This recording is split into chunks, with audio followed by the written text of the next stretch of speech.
But every American, if we're going to have voluntary compliance at the high rate we continue to have in America, it's got to be perceived as a fair system. That what's asked of me is also asked of him or her. And our voluntary tax system depends on our taxpayers trusting that it works fairly. The most important measure to me is the voluntary compliance rate. Going forward, are they voluntarily compliant as opposed to what they did in the past? The very functioning of the federal government depends on the American people's willingness to voluntarily pay the taxes that they owe.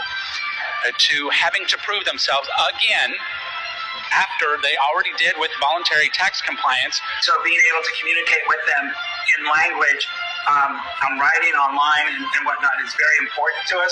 That helps the front end, which helps the voluntary compliance rate. We believe also that lack of congressional support for the IRS could adversely affect individuals' attitudes towards participation in our voluntary compliance tax system. And what is the purpose of an audit conducted by the IRS? To hopefully make sure that people, when they are voluntarily complying, are complying with the statutes. To me, voluntary compliance is really the name of the game, because enforcement is so expensive. So you want people to feel that the agency is using its power legitimately. We rely on voluntary compliance for our tax system, but we have systematically undercut the ability of the IRS to deal with voluntary compliance. I'm a believer we need a successful IRS, both from the enforcement side and the voluntary compliance side. And the voluntary compliance side ties into trust and respect for us, and we need to earn that. Because of that, our voluntary tax system has been a model for the world. It really is, at least until recently. Our hearing demonstrated how our system of voluntary compliance has come under assault. The integrity of the nation's voluntary tax compliance system depends on a modernized IRS and a modernized infrastructure. And that really would encourage taxpayers to voluntarily comply with the tax law, essentially own up to those sources of income.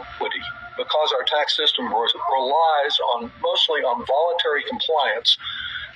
In conclusion, our tax system relies on voluntary compliance. Historically, the rate of voluntary compliance has been fairly stable. Great things about it is a largely voluntary system, one of the most voluntary in the world. I think we're now at 87% or something like that. From taxpayers that earn their income and reported with a W-2 with a 99% voluntary compliance rate.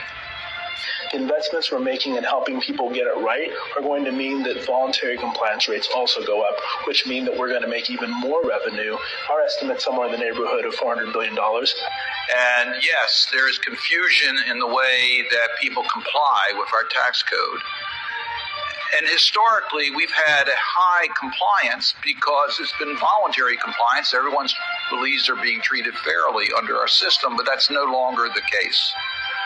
Taxpayers want to know that their neighbor across the street or next door is paying their fair share. So I do think that is a foundational piece of voluntary compliance. We do believe that having those minimum standards will help the tax system, the voluntary compliance system. Of course there's a tax gap. Duh.